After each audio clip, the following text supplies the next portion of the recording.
बिस्मिल्लाहिर्रहमानिर्रहीम। अस्सलाम वालेकुम students. Second examination guide part 2 के साथ आपकी वाली वीडियो हाजिर है, लेकिन आप तमाम बच्चों से रिक्वेस्ट है कि इस वीडियो को आराम से देखें। एक एक चीज़ इसमें आप लोगों के लिए इम्पॉर्टेंट है, और जो बच्चों के लिए सबसे बड़ी प्रॉब्लम होती है वो यही होती है कि बच्चे जो है इस वक्त ये नहीं समझ पा रहे होते कि वो अपनी तैयारी क्या करें, किस वे में करें। तो आइए पहले हम टाइम ज़ाया के बगैर चैप्टर वाइज आप लोगों को समझाना शुरू करते हैं कि किस तरह से आप अपने चैप्टर को कंप्लीट करेंगे और किस तरह से आप अपने चैप्टर्स को आगे बढ़ाएंगे। देखिए, मैं चैप्टर नंबर 20 से स्टार्ट कर रहा हूँ, क्योंकि जैसे जैसे मैं ऊपर के चैप्टर की तरफ आता रहूँगा, चैप्टर 11, 12, 13, 14, तो इम्पॉर्टेंट चैप्टर्स का आगाज़ हो जाएगा।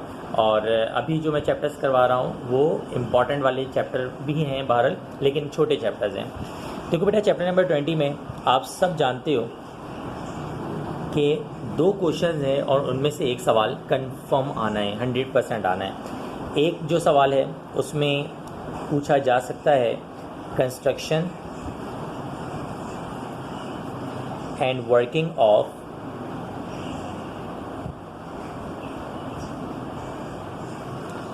विल्सन क्लाउड चैम्बर, जो कि अगर कोई मेरा स्टूडेंट अपना देख रहा है तो मैंने ये वाला सवाल आप लोगों को ना सिर्फ क्लास के अंदर बेहतरीन अंदाज में याद कराया हुआ है, बल्कि कई दफ़ा आप लोगों से इसका टेस्ट भी लिया जा चुका है। तो मेरे ख़्याल से आप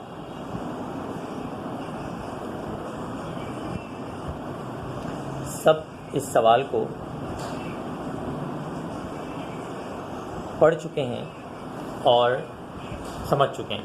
हाँ, इस चैप्टर नंबर 20 में ये भी हो सकता है, देखो अगर सपोज़ करो कंस्ट्रक्शन नहीं पूछते हैं, ये वाला सवाल ना जीएम काउंटर वाला सवाल जो है हो सकता है सेक्शन बी में आए, और विल्सन क्लाउड चैम्बर का सवाल सेक्शन सी में आएगा। और अगर सेक्शन बी में आया तो वो कहेंगे सिर्फ और सिर्फ with the help of diagram explain the working of Wilson cloud chamber. तो अगर ये इस तरह से सवाल आ जाए तो उसमें फिर कंस्ट्रक्शन लिखने की ज़रूरत नहीं होगी।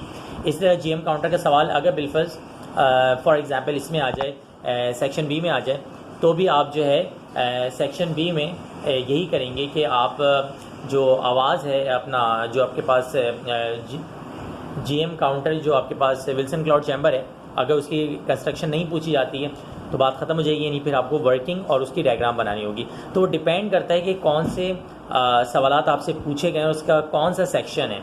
सपोज़ करो इन दोनों में से कोई एक भी सवाल सेक्शन सी में आए, जो कि मेरे ख्याल से सेक्शन सी में या तो विल्सन क्लाउड चैम्बर या तो जीएम काउंटर के ज़्यादा चांसेस सेक्शन बी में आने के हैं, आएगा। और अगर आता है तो सेक्शन सी का मतलब ये होगा कि आपको कंस्ट्रक्शन, वर्किंग और इसकी डायग्राम सब बनानी होगी। अगर फॉर एग्जांपल ये सेक्शन सी में आता है, सेक्शन बी में आता है, तो फिर आपके पास वहाँ पे दिया हुआ होगा कि with the help of diagram explain the working या with the help of diagram explain the construction. तो जितना पूछेंगे सेक्शन बी में उतना ही आपको जवाब कोड करना होगा। अच्छा, इसमें एक रीज़न है जो कि आपके सवाल में पूछा जा सकता है, और रीज़न का जवाब मैं अपनी जो इसके बाद वीडियो अपलोड करने जा रहा हूँ उसमें सिर्फ मैं आप लोगों को 10 to 15 मिनट्स के अंदर सारे रीज़न याद करा दूंगा, और हाथ के हाथ इंशाल्लाह याद हो जाएंगे रीज़न। बहुत आसान वर्डिंग में मैं आपको इजी रीज़न कराऊंगा, बट ये है कि इसका जो रीज़न आ सकता है वो ये आ सकता है कि जब आप लोगों ने पढ़ा हुआ है कि विल्सन क्लाउड चैम्बर जब आपके पास इसकी वर्किंग होती है तो इसमें जो अल्फ़ा का ट्रैक होता है वो थिक होता है, जो बीटा का होता है वो ब्रोकन लाइन होता है, जबकि गामा का जो होता है वो डॉटेड होता है। तो वो यही पूछेंगे कि ये बताएं अल्फ़ा का जो ट्रैक है और बीटा का जो ट्रैक और गामा का जो ट्रैक है वो इस तरह का क्यों होता है। तो वो वाला रीज़न आ सकता है, मैं ये नहीं कह रहा आ रहा है। टॉपिक बहरहाल आप लोगों को 2 ही याद करने हैं, विल्सन क्लाउड चैम्बर और जीएम काउंटर। मेरे ख्याल से क्लास के जितने स्टूडेंट्स हैं और जितने बच्चे हैं सब याद कर चुके हैं। चैप्टर 20 के बाद आपके पास जो चैप्टर 19 है, बेटा चैप्टर 19 में पहला जो सवाल है वो ये वाला याद करना जो मैं लिख रहा हूँ, और उसके ऊपर मैं, और वो सवाल है डिफाइन रेडियो एक्टिविटी। ये जो मेरे नोट्स है, मेरे नोट्स का क्वेश्चन नंबर 1 है, define radio activity and explain change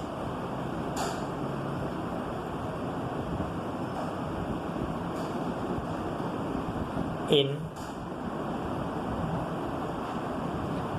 parent nuclei after alpha, beta and gamma D के। मैंने अपने नोट्स में ये चैप्टर क्वेश्चन नंबर 1 दिया हुआ है और ये एक इंतहाई इंपॉर्टेंट क्वेश्चन है।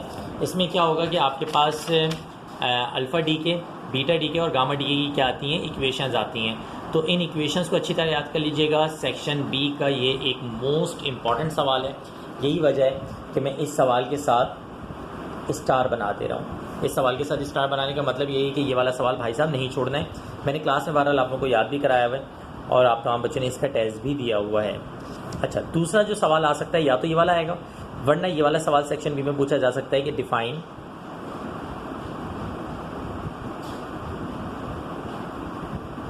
रेडियो एक्टिविटी, वही डेफिनेशन जो ऊपर याद की हुई थी वही याद कर लीजिएगा, एंड स्टेट लॉ ऑफ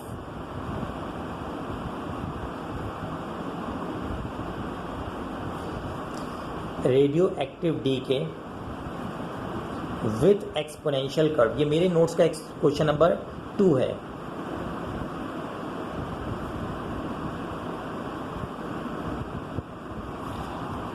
इसमें रेडियो एक्टिविटी आएगी, law of radio active D के आएगा और फिर उसके बाद एक्सपोनेंशियल कर्व वाला जो ग्राफ है वो भी आएगा। तो ये पूरा सवाल बहरहाल इसमें लिखा जाएगा। अच्छा, इसके बाद एक हाफ लाइफ है, तो हाफ लाइफ की जस्ट डेफिनेशन याद कर लीजिएगा, उससे ज़्यादा उस टॉपिक को इज्जत देने की ज़रूरत नहीं है। इसी तरह आपके पास डी के कांस्टेंट है, तो डी के कांस्टेंट की जस्ट डेफिनेशन याद कर लीजिएगा। एमसीक्यूज पूछे जा सकते हैं उन सवाल में से। जो क्वेश्चन नंबर 3 है आपका,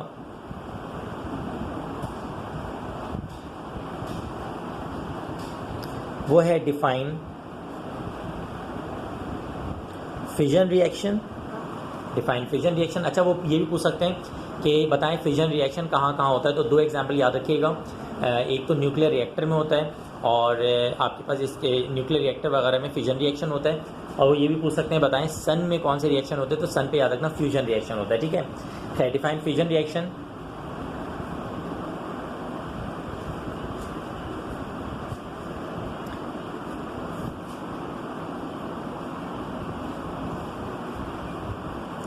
and explain nuclear chain reaction in uranium-235/92।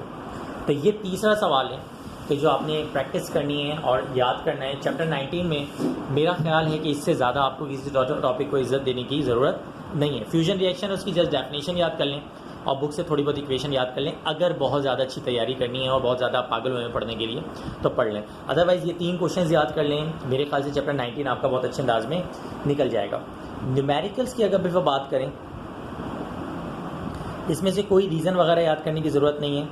Numericals की अगर बिल्कुल बात की जाए तो सिर्फ और सिर्फ मेरी जो आपके पास प्रैक्टिस शीट है, प्रैक्टिस शीट अगर आपको चाहिए हो, मेरी जो पार्ट 1 अपलोड हुई है वीडियो की मेरे स्टूडेंट के पास अगर मौजूद नहीं है, डायरेक्ट मुझे व्हाट्सएप कर लो। और वैसे सबके पास मौजूद होगी, लेकिन वो स्टूडेंट नहीं है मेरे और देख रहे हैं, तो वो मेरी वीडियो डिस्क्रिप्शन में जाएँ। पहली वाली पार्ट 1 जो है, पार्ट 1 की वीडियो डिस्क्रिप्शन में जाओ, वहाँ पे न्यूमेरिकल की और इम्पॉर्टेंट क्वेश्चन की शीट एक दी हुई है। उसमें मैंने 2 न्यूमेरिकल्स दिए हैं। चैप्टर 19 में आओगे ना, जब बिल्कुल नीचे आओगे तो मैंने सिर्फ और सिर्फ 2 क्वेश्चंस दिए हैं न्यूमेरिकल के। तो 2 उन क्वेश्चंस को कर लीजिएगा। उन 2 न्यूमेरिकल्स को करने के बाद उनमें से कोई एक न्यूमेरिकल, अब बोले आपके लिए कितनी आसानी कि सिर्फ और सिर्फ चैप्टर 19 के 2 न्यूमेरिकल बता रहा हूँ। 2 न्यूमेरिकल को कर लो, इंशाल्लाह उसमें से कोई एक न्यूमेरिकल आपके पेपर में मौजूद होगा। ये चैप्टर नंबर 19 चल रहा है। चैप्टर 20 मैंने बता दिया क्या कुछ करना है, क्या कुछ छोड़ना है। इसी तरह चैप्टर 19 में बता चुका हूँ। अब आ जाओ चैप्टर नंबर किस पे, 18 पे। ये वाला पोर्शन बड़ा इम्पॉर्टेंट है और चैप्टर नंबर 18 से आपका एक लॉन्ग क्वेश्चन और चैप्टर 18 से एक आपका न्यूमेरिकल कन्फर्म आने वाला है। अब चैप्टर 18 में क्या करना है आपने, देखिए चैप्टर 18 में जो सबसे पहला टॉपिक आपने पढ़ना है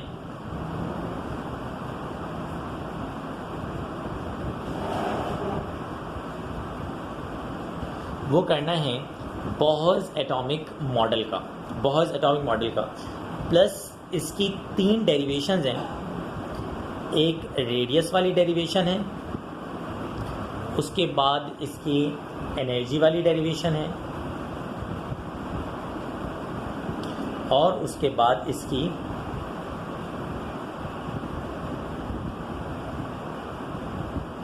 वेवलेंथ वाली डेरिवेशन है। इन 3 डेरिवेशन में से कोई एक डेरिवेशन तो बेटा सेक्शन सी में आएगी। यही वजह है कि मैं इसके ऊपर डबल स्टार लगा रहा हूँ। डबल स्टार का मतलब ये है कि मर जाना छोड़ना मत इस सवाल को। बहुत एटॉमिक मॉडल आपके पास ये वाला जो सवाल है बेहतरीन अंदाज में कर लीजिएगा। वो मोस्ट प्रोबेबली सेक्शन बी में अगर आया तो सिर्फ रेडियस की डेरिवेशन उठा के दे देंगे, सेक्शन सी में आया तो पूरी डेरिवेशन वगैरह पूछी जा सकती है किसी भी अंदाज में। अच्छा, इसको अगर समझ किसी बच्चे ने अभी तक याद नहीं किया बिलफर्ज, वैसे मुझे नहीं लगता मेरा कोई स्टूडेंट हो इसने अभी तक याद ना किया हो, मैं कई दफ़ा इसका टेस्ट ले चुका हूँ। लेकिन अगर सपोज करो किसी बच्चे ने फॉर एग्जाम्पल अभी तक याद नहीं किया, फॉर एग्जाम्पल तो आप चैप्टर 18 की प्लेलिस्ट में जाओ। चैप्टर 18 की प्लेलिस्ट में ये वीडियो मैंने ये पूरा लेक्चर मैंने समझाया हुआ है। आप एक दफ़ा आराम से इस पूरे लेक्चर को देखो और लेक्चर को देखने के बाद आप याद करोगे तो हाथ के हाथ याद हो जाएगा। और मैं आपको एक और मशवरा दूं भाइयों वाला, तो इस टाइम पे सबसे ज़्यादा जो इंपॉर्टेंट चीज़ है आप लोगों के लिए वो ये कि आपकी घबराहट ना आपको नुकसान पहुंचाएगी कि यार अगर ये आ गया तो, अगर वो आ गया तो।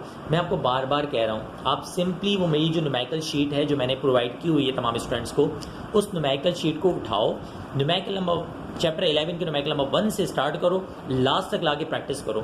जो समझ में ना आए मुझे व्हाट्सएप करो या मुझसे कोऑर्डिनेट करो, मैं उसको वीडियो के जरिए तुम लोगों को समझा दूंगा। घर में मैं आपके लिए ही बैठा हूँ, हर चीज़ की मैं फैसिलिटी देने को तैयार हूँ। आपने बस पूछना है मुझसे ईजी होके। और जो आप मेरे स्टूडेंट हैं वो डायरेक्टली मुझे पर्सनल वाले नंबर पे जो 0345 वाला नंबर है उस पर व्हाट्सएप करें ताकि उनको रिप्लाई मैं फ़ौरन कर दूं। और जो बाकी जो कोचिंग का नंबर है 0332390006 वाला, उस पर आप व्हाट्सएप करेंगे तो थोड़ा लेट मिलेगा रिप्लाई आपको। तो आपसे बच्चों से रिक्वेस्ट है मेरी कि वो जो शीट है ना, आप ना इधर जाओ ना उधर जाओ। MCQs के हवाले से मैं आप लोगों को जो PDF शीट दे रहा हूँ और जो मैं आपको क्विज़ दे रहा हूँ, गेम खेलते हुए आपने MCQs याद करने हैं। आप जाइएगा बोर्ड के पेपर में, आपको अंदाज़ा हो जाएगा कि 99% MCQs वहीं से आए हुए हैं। जो मैं आप लोगों को टेस्ट ले रहा हूँ ऑनलाइन, और इसी तरीके से जो मैं आप लोगों को शीट प्रोवाइड कर चुका हूँ। मॉडल पेपर कर लो और ये शीट कर लो मेरी वाली, प्लस आपके पास जो क्वेश्चंस बता रहा हूँ इन क्वेश्चंस को कर लो। और सबसे ज़्यादा घबराहट कहाँ पे हो रही है? न्यूमेरिकल्स में। न्यूमेरिकल वाली जो मैंने शीट दी है उन न्यूमेरिकल को सारे करो, स्पेशली जो मैंने रेड कलर से और पर्पल कलर से दिए हैं उन न्यूमेरिकल्स को तो कुछ भी हो जाए आपने छोड़ना नहीं है। अब आ जाए बहरहाल आगे चलते हैं। बहुत एटॉमिक मॉडल की पूरी डेरिवेशन करने के बाद इसका सवाल थोड़ा बहुत घूम के भी आ सकता है, तो प्रैक्टिस जब करेंगे तो आपको समझ में आ जाएगा इंशाल्लाह।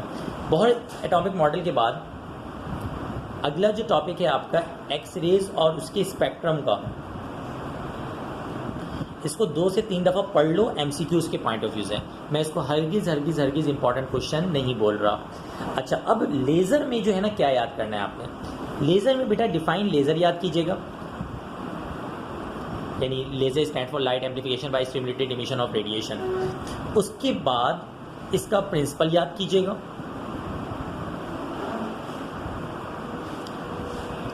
लेज़र प्रिंसिपल याद कीजिएगा। और लेज़र प्रिंसिपल के बाद आप याद कर लीजिएगा डिफरेंस बिटवीन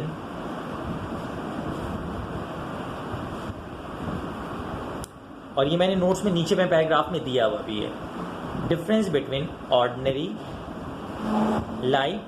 ऑर्डिनरी लाइट को इनकैंडेसेंट लाइट भी कहा जाता है, ordinary light and laser.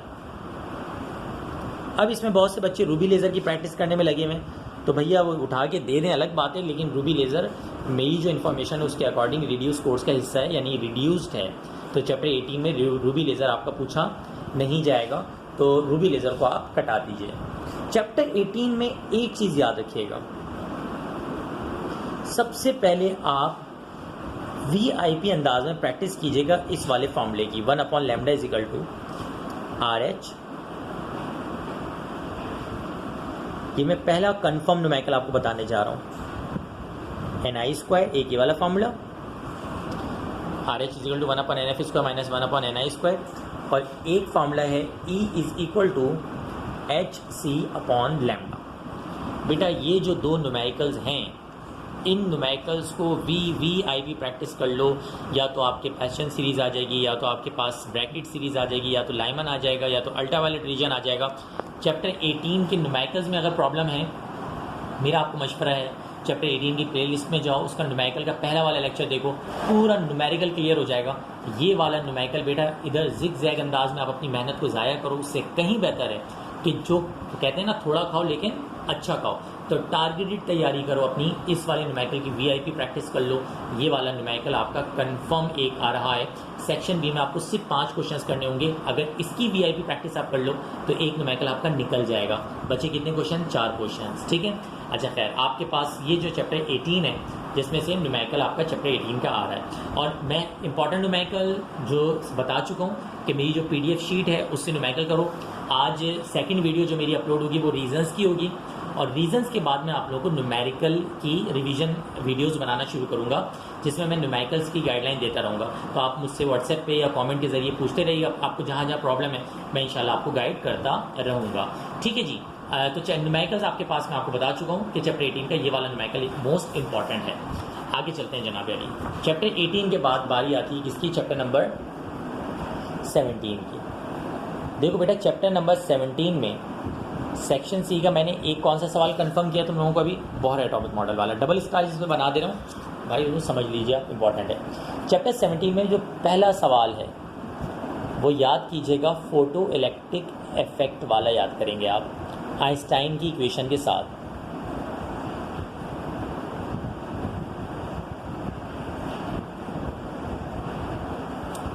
Photo electric effect Einstein explanation के साथ पूरा याद करेंगे, आइंस्टाइन की इक्वेशन भी याद करेंगे।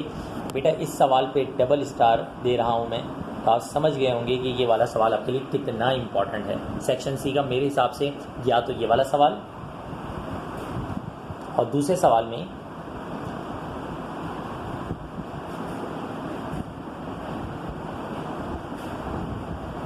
इन दोनों में से एक सवाल आपके सेक्शन सी में मौजूद नहीं है बल्कि कंफर्म मौजूद है, ठीक है। तो फोटो इलेक्ट्रिक इफेक्ट का सवाल और क्वांटम इफेक्ट का सवाल दोनों सेक्शन सी में आएगा इंशाल्लाह। तो इन दोनों क्वेश्चंस को कर लें, एक सेक्शन सी का कंफर्म सवाल निकल जाएगा, कंफर्म निकल जाएगा, ठीक है। ये अच्छा, इसका सवाल घूम के आ सकता है, वो ये कर सकते हैं, explain the process in which photon incident on a metal surface and electrons emit and explain on the basis of Einstein explanation. इस तरह लंबी कर सकते हैं। तो आप समझ सकते हो कि फोटो इलेक्ट्रिक इफेक्ट एक ऐसा इफेक्ट होता है कि जिसमें जो इलेक्ट्रॉन होता है, फोटोन जो होता है वो इलेक्ट्रॉन निकालता है। इसी तरह क्वांटम इफेक्ट भी मंजन घुमा फिर आगे दे सकते हैं। मैंने जो आपको अपनी प्रैक्टिस शीट दी है जिसमें मैंने कलर से मुख्तलिफ इंपॉर्टेंट न्यूमेरिकल्स हाईलाइट किए हैं, उस प्रैक्टिस शीट में आपके पास इस क्वेश्चन को कैसे घुमा के दिया जा सकता है उसको मैंने ब्रीफ किया है। चैप्टर 17 में तीसरे नंबर पे जिस टॉपिक को याद कीजिएगा सेक्शन बी के लिए, वो आपकी थ्योरी ऑफ रिलेटिविटी है। थ्योरी ऑफ रिलेटिविटी में जस्ट इसकी 2 पोस्टुलेट्स याद कीजिएगा और इसके सिर्फ रिजल्ट्स और फार्मूलाज याद कर लीजिएगा, इनफ होगा। मैंने अपनी नोट्स में चैप्टर क्वेश्चन नंबर 2 में थ्योरी ऑफ रिलेटिविटी दी हुई है, जाओ वहाँ पे जाके बेटा याद कर लो, बासानी आपको टॉपिक क्या हो जाएगा, याद हो जाएगा। तो ये थ्योरी ऑफ रिलेटिविटी है जिसकी आपने वीआईपी प्रैक्टिस करनी है। जी इंपॉर्टेंट क्वेश्चन है, मैं आपको बता चुका हूँ। फोर्थ नंबर पे आपका जो टॉपिक है वो पेयर प्रोडक्शन है और एनिहिलेशन ऑफ मैटर है। अच्छा, ये वाला सवाल जो है ना, पहली बार सेक्शन बी में आएगा अगर आया, पेयर प्रोडक्शन और एनिहिलेशन ऑफ मैटर। प्लस इसमें एक पॉइंट याद रखिएगा कि पेयर प्रोडक्शन करवाने के लिए मिनिमम एनर्जी जो चाहिए होती है वो 1.022 MeV चाहिए होती है। तो पेयर प्रोडक्शन से MCQs बनाया जा सकता है। अच्छा, रीज़न कोई याद करने की ज़रूरत नहीं है इस चैप्टर 17 से भी। न्यूमेरिकल्स की अगर भी बात करें तो मेरा बेटा न्यूमेरिकल्स में जस्ट आपने उन न्यूमेरिकल्स को करना है। चैप्टर 17 के सारे न्यूमेरिकल छोड़ दो, सिर्फ उन न्यूमेरिकल्स को कर लो कि जिन्हें मैंने प्रैक्टिस शीट में दिया हुआ है। और प्रैक्टिस शीट में मैंने जो है ना जिन न्यूमेरिकल्स को ग्रीन कलर कर दिए हैं वो ग्रीन कलर वाले न्यूमेरिकल्स आप स्किप कर दो। इस टाइम पे इतनी प्रैक्टिस करने की उनको ज़रूरत नहीं है, टाइम उनको ना दो इतना। जिनको मैंने रेड से किया हुआ है उनको सबसे पहले करो न्यूमेरिकल्स में, और उसके बाद जो मैंने पर्पल कलर से दिए हुए उनको कर लो। ये 2 कर लो। चैप्टर 17 के न्यूमेरिकल्स भी इंशाल्लाह आपके क्या हो जाएंगे, निकल जाएंगे। मैं फिर से कह रहा हूँ, शीट को बेटा आसान में मत लो, प्रॉब्लम हो शीट को सॉल्व करते हुए।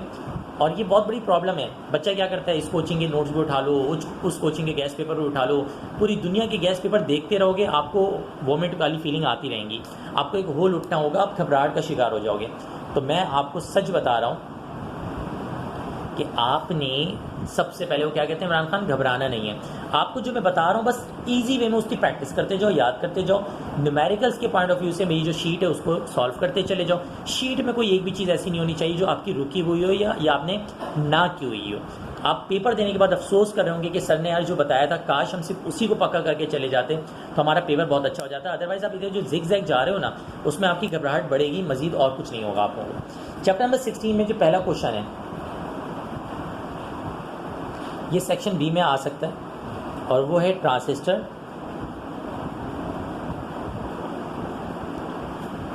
Plus working of transistor as an amplifier. Chapter 16 में सिर्फ ये एक क्वेश्चन याद करो बेटा, transistor and working of transistor as an amplifier. मेरे नोट्स का लास्ट क्वेश्चन है ये वाला, उसमें से याद कर लो, आराम से हो जाएगा। Working of transistor as an amplifier में एनपीएन ट्रांजिस्टर की वर्किंग याद कर लेना। Working of transistor as an amplifier में एनपीएन ट्रांजिस्टर की वर्किंग छपती है, हमेशा याद रखिएगा। इसके बाद मैं अभी जो सेकेंड वीडियो रीज़न वाली बनाने जा रहा हूँ उसमें मैं आपको अल्हम्दुलिल्लाह मॉड्यूलेशन का एक रीज़न ब्रीफ करूँगा अभी वीडियो में, उसको प्रैक्टिस कर लेना, ईजिली आपका टॉपिक निकल जाएगा। मॉड्यूलेशन में से वैसे इस टॉपिक में से एमसीक्यूज़ आएंगे, वैसे इस टॉपिक में से क्या आएंगे इंशाल्लाह, एमसीक्यूज़ आएंगे। तो आप चैप्टर 16 में इस टॉपिक को कर लो, चैप्टर 16 भी इंशाल्लाह लेने चाहो तो अच्छा निकल जाएगा। अब आए चैप्टर नंबर किस पे बेटा, 15 पे। अच्छा, मैंने न्यूमेरिकल के पॉइंट ऑफ व्यू से मैंने एक हाईलाइट आपको कौन सा किया था चैप्टर ये वाला, कि भाई ये वाले को बड़े अच्छे अंदाज में कर लो। फिर चैप्टर 15 के जो न्यूमेरिकल्स हैं, पहली बात तो इसका चैप्टर 15 का मैंने वीडियो बैकअप भी दिया हुआ है प्लेलिस्ट में, जो चैप्टर 15 की मैंने एक वीडियो बनाई है उसमें फिर सारे न्यूमेरिकल मैंने कवर करवा दिए हैं। चैप्टर 15 में जो अगला मोस्ट इम्पॉर्टेंट क्वेश्चन है, जिसको अगेन मैं डबल स्टैटिक कर रहा हूँ, ये देखें, एक इस वाले सवाल को डबल स्टार दिया मैंने, एक इस वाले को दिया और फिर इस सवाल को डबल स्टार दे रहा हूँ। वो सवाल है आपका, सवाल अगेन मैं बता दूँ घुमा के आ सकता है, वो कह सकते हैं explain the construction and working of a device which is use to detect small current. तो अंडरस्टूड होना चाहिए कि स्मॉल करंट को डिटेक्ट करने वाली डिवाइस गैल्वानोमीटर है। गैल्वानोमीटर, उसकी कंस्ट्रक्शन, उसकी वर्किंग और इसका एक प्रूफ आता है कि प्रूफ कीजिए जो करंट है वो डिफ्लेक्शन की क्या है, डायरेक्टली प्रोपोर्शनल। जो करंट है वो डिफ्लेक्शन की क्या है, डायरेक्टली प्रोपोर्शनल। तो भाई साहब ये वाला सवाल गैल्वानोमीटर, उसकी कंस्ट्रक्शन, उसकी वर्किंग और उसका प्रूफ, ये वाला सवाल वीआईपी कर लीजिएगा। बहुत से बच्चे कहते हैं कि सर वीडियो क्वालिटी अच्छी नहीं है। भाई साहब आप थोड़ी देर वीडियो को चलने दें, क्वालिटी अच्छी हो जाती है, पिक्सल जो है सही हो जाते हैं। दूसरे नंबर पे सेक्शन बी के लिए सवाल याद करेंगे। देखिए इंपॉर्टेंट मैंने पहला वाला बता दिया, ये वाला सवाल मत छोड़ना, सेक्शन सी में कंफर्म आएगा इंशाल्लाह। अच्छा, ये वाला सवाल मेरे नोट्स का क्वेश्चन नंबर 2 है, conversion of galvanometer into ammeter and voltmeter. ये सेक्शन बी के लिए प्रैक्टिस करके चले जाएं। चैप्टर नंबर 15 में इसके अलावा कुछ करना नहीं है, लेकिन मैंने आपको जो इंपॉर्टेंट था वो बता दिया है। न्यूमेरिकल के पॉइंट ऑफ व्यू से अगर न्यूमेरिकल की इसकी प्रैक्टिस है, वैसे मेरे जो स्टूडेंट है उनकी चैप्टर नंबर 15 के न्यूमेरिकल से बहुत अच्छी प्रैक्टिस है, मुझे अच्छी तरह पता है। लेकिन ये है कि भाई चैप्टर नंबर 15 में अगर अभी भी प्रैक्टिस नहीं है तो जाओ जाके मेरी वाली वीडियो प्लेलिस्ट की जो है वो देखो और उसके बाद न्यूमेरिकल्स करो शीट में से। बस शीट को फॉलो करते रहो, चुप करके उनके न्यूमेरिकल्स करते रहो। बोर्ड का पेपर आएगा, आप देखते रहिएगा, सारे न्यूमेरिकल वहीं से आए होंगे इंशाल्लाह। तो चैप्टर 15 के न्यूमेरिकल्स की प्रैक्टिस कर लो तो आपके पास एक न्यूमेरिकल कंफर्म यहाँ से निकल जाएगा। मैंने आपको एक इस वाले न्यूमेरिकल्स को हाईलाइट किया है कि ये वाले न्यूमेरिकल आपने कुछ भी हो जाए नहीं छोड़ने, और एक चैप्टर 15 के न्यूमेरिकल्स हैं जिनको नहीं छोड़ना है, इनमें से न्यूमेरिकल आएंगे। अगर आपने ये दोनों चैप्टर 18 का और चैप्टर 15 का कर लिया तो आपके कितने न्यूमेरिकल निकल गए भाई, 2 न्यूमेरिकल निकल गए। आपको 5 न्यूमेरिकल जो है दिए जाएंगे बोर्ड के पेपर में। चैप्टर 15 के बाद अब आ जाओ चैप्टर नंबर किस पे बेटा,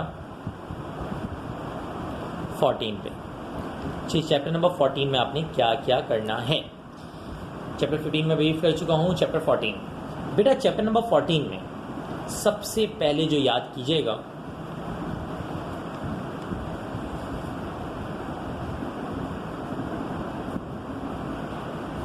वो याद कीजिएगा एम्पियर सर्किट लॉ और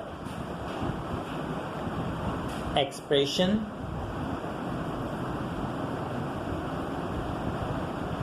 फॉर बी कहते हैं ये मैग्नेटिक फील्ड ऑफ इंडक्शन को, ठीक है। एम्पियर सर्किट लॉ याद कीजिएगा और एक्सप्रेशन बी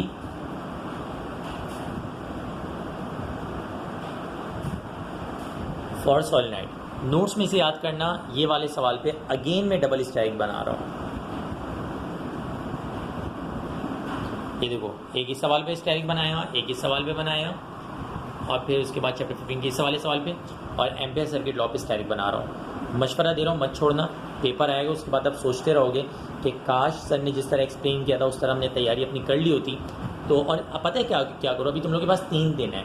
एक बहुत अच्छा मेरा मशवरा है, अपनी तैयारी को डिवाइड करो 2 हिस्सों में। जितने मेरे स्टूडेंट हैं, जो मेरे नहीं हैं, सबको मैं यही मशवरा दूंगा। आप अपनी तैयारी को 2 हिस्सों में डिवाइड करो। 5 चैप्टर एटलीस्ट आज कर लो। अब देखो ना, चैप्टर 15 के 2 टॉपिक हैं, एक न्यूमेरिकल है, कंप्लीट करके साइड लगा सकते हो। आप एमसीक्यूज की टेंशन ना लो पहले। अच्छा, आप लोग बहुत से बच्चे गलती क्या करें, पहले एमसीक्यूज की तैयारी करें। ना बात, सबसे पहले आप चैप्टर की तैयारी करो। चैप्टर की तैयारी हो जाए, आज आप 5 चैप्टर कंप्लीट करो, थोड़े बहुत एमसीक्यूज देख लो, फिर कल आप 5 चैप्टर कंप्लीट करो। मैं आप लोगों को जो एमसीक्यूज के क्विज सेंड कर रहा हूँ ना, जो एमसीक्यूज के टेस्ट बना के आप लोगों को ग्रुप पे सेंड कर रहा हूँ, तो उस टेस्ट को, यानी वो जो क्विज है वो क्या गेम की तरह है ना, आप लेट के खेलते रहो। अब आपको लगता है उसमें मैंने क्या किया है, मैंने जो आपके एमसीक्यूज़ का गेम बनाया है, एमसीक्यूज़ के जो मैंने क्विज़ बनाए हैं आप लोगों के लिए, वो एमसीक्यूज़ के क्विज़ इस तरह से हैं कि वो सबसे पहले आपको मैंने चैप्टर वाइज दिए हैं। आप सबको उसके लिंक मैंने सेंड कर दिए with answers, chapter wise send किए। अब आप मिसाल के तौर पे चैप्टर 15 आपने तैयारी कर ली, तो चैप्टर 15 के बाद आप जाओ, लिंक पे क्लिक करो और एमसीक्यूज़ किसके सॉल्व कर लो, चैप्टर 15 के। एक दफ़ा सॉल्व करोगे, गलत होंगे कुछ एमसीक्यूज़, पे दोबारा सॉल्व कर लो, फिर एक दफ़ा दोबारा कर लो। तो उससे होगा क्या तुम लोगों को फ़ायदा कि चैप्टर 15 के जो एमसीक्यूज़ हैं, और वो मैंने रिड्यूस सिलेबस के अकॉर्डिंग बनाए, ये भी तुम लोगों को फ़ायदा है। तुम लोग जो इधर उधर भटक रहे हो ना, उससे अच्छा है कि टारगेटेड तैयारी करो अपनी। तुम लोग इस बात को नहीं समझ पा रहे, क्योंकि एक टीचर कह रहा है कि यार कोई इतना जो पेपर है वो मुश्किल है। ऐसा नहीं है पेपर मुश्किल नहीं है, बट पेपर में जो मुश्किल है ना एक्चुअली वो सेक्शन ए में, यानी एमसीक्यूज़ में। तो आप उन एमसीक्यूज़ की प्रैक्टिस जब तक नहीं करोगे अपनी जो क्विज है उसमें से, आपको कोई फ़ायदा होने जा रहा नहीं है। तो खैर, चैप्टर नंबर 14 में तो एमसीक्यूज़ के हवाले से 5 चैप्टर में ये एक बात कर रहा था कि 5 चैप्टर आज के नाम कर दो, यानी फ्राइडे के रोज़ 5 चैप्टर कर लो और कल 5 चैप्टर कर लो। तो 10 चैप्टर की तैयारी हो गई आप लोगों की। अब 10 चैप्टर्स की तैयारी कंप्लीट करने के बाद तैयारी क्या करनी है, क्वेश्चंस बस मैं जो बता रहा हूँ बस ये याद करने हैं। इन क्वेश्चंस को याद करने के बाद एक दफ़ा अपना रिटर्न में टेस्ट दे दो। टॉपिक कितने कितने, ये देखो एक टॉपिक, ये देखो आपके पास एक टॉपिक, ये कितने टॉपिक दिए हुए हैं, 2 टॉपिक, 3 टॉपिक, इस तरह से दिए हुए हैं यार। तो आप सबसे पहले अपने चैप्टर को कहाँ लगाओ, साइड पे लगाओ। चैप्टर के बाद जो शीट मैंने दी हुई है उस शीट को निकालो, उसके न्यूमेरिकल की प्रैक्टिस कर लो। प्रॉब्लम मुझे व्हाट्सएप करो, तंग करते रहो, मुझे टेंशन नहीं है। और फिर उसके बाद आपको जो मैं एमसीक्यूज़ के क्विज सेंड कर रहा हूँ उस क्विज के ऊपर जाओ, अपना टेस्ट देना शुरू करो। शीट में से याद करोगे, याद नहीं होंगे, एमसीक्यूज़ क्विज दोगे, बहुत अच्छी प्रैक्टिस हो जाएगी इंशाल्लाह। और मोस्ट प्रोबेबली फिर आपके A1 गेट के मार्क्स कहीं नहीं गए। एम्पियर सर्किट लॉ, सॉलिनॉइड वाली डेरिवेशन। उसके बाद बेटा आप लोगों ने अगले नंबर पे जो सवाल करना है वो करना है VIP अंदाज में प्रैक्टिस कीजिएगा इस वाले टॉपिक की। मैं फिर से कह रहा हूँ, ट्रांसफार्मर के टॉपिक की अच्छी प्रैक्टिस कीजिएगा। ट्रांसफार्मर, उसकी सारी जो रिलेटेड डेरिवेशंस हैं, छोटी छोटी डेरिवेशन है, बहुत बच्चों वाले अंदाज में मैंने समझाया। मुझे नहीं पता ट्रांसफार्मर का टॉपिक मैंने यूट्यूब पे अपलोड किया है नहीं किया, लेकिन पढ़ाया मैंने हर क्लास में। तो रिलेटेड डेरिवेशन कर लीजिएगा ट्रांसफार्मर की, ठीक है जी। तीसरे नंबर पे आपने जिस टॉपिक को टच करना है, लेकिन देख लें डबल स्टैटिक एक सवाल पे बनाया है मैंने। तीसरे नंबर पे जो मैंने सवाल डाला है वो है self induction and mutual induction. और आप ये वीडियो लेक्चर में मैंने अपने यूट्यूब पे डाला हुआ है सेल्फ इंडक्शन म्यूचुअल इंडक्शन का। अगर बिल फर्ज आपको इन न्यूमेरिकल्स का बैकअप चाहिए हो तो बैकअप भी मौजूद है आपके पास। सेल्फ इंडक्शन और म्यूचुअल इंडक्शन का टॉपिक भी मैंने पढ़ाया हुआ है। आप आराम से क्या करो, 15 से 20 मिनट वीडियो देखो और उसके बाद आप टॉपिक को याद करो, आपको हाथ के हाथ क्या हो जाएगा, याद हो जाएगा। लेकिन मैं फिर से कह रहा हूँ कि इन टॉपिक को अच्छे अंदाज में कवर कर लीजिए। 4th number and the last, numerical की मैं दोबारा से बात नहीं बताऊंगा क्योंकि मेरा टाइम खत्म हो रहा है। हाफ एन आवर के इसके बाद अगले पार्ट में मैं चैप्टर नंबर 11, 12 और 13 को डिस्कस करूंगा। तो न्यूमेरिकल्स के पॉइंट ऑफ व्यू से आपने कुछ नहीं करना है, जो शीट मैंने दी हुई है उसी को सॉल्व करना है। लास्ट जो क्वेश्चन है एक क्वेश्चन आपके पास है F = ILB sin थीटा वाली डेरिवेशन। इस डेरिवेशन को कर लीजिएगा। इसका सवाल इस तरह आता है कि you have to derive an expression for force on a current carrying conductor. इसके बाद अब नेक्स्ट वीडियो में मुलाकात करते हैं स्टूडेंट्स, और इसी टॉपिक को यहीं से हम कंटिन्यू करेंगे। अल्लाह हाफिज़, फ़ी अमानिल्लाह, दुआ में याद रखिएगा।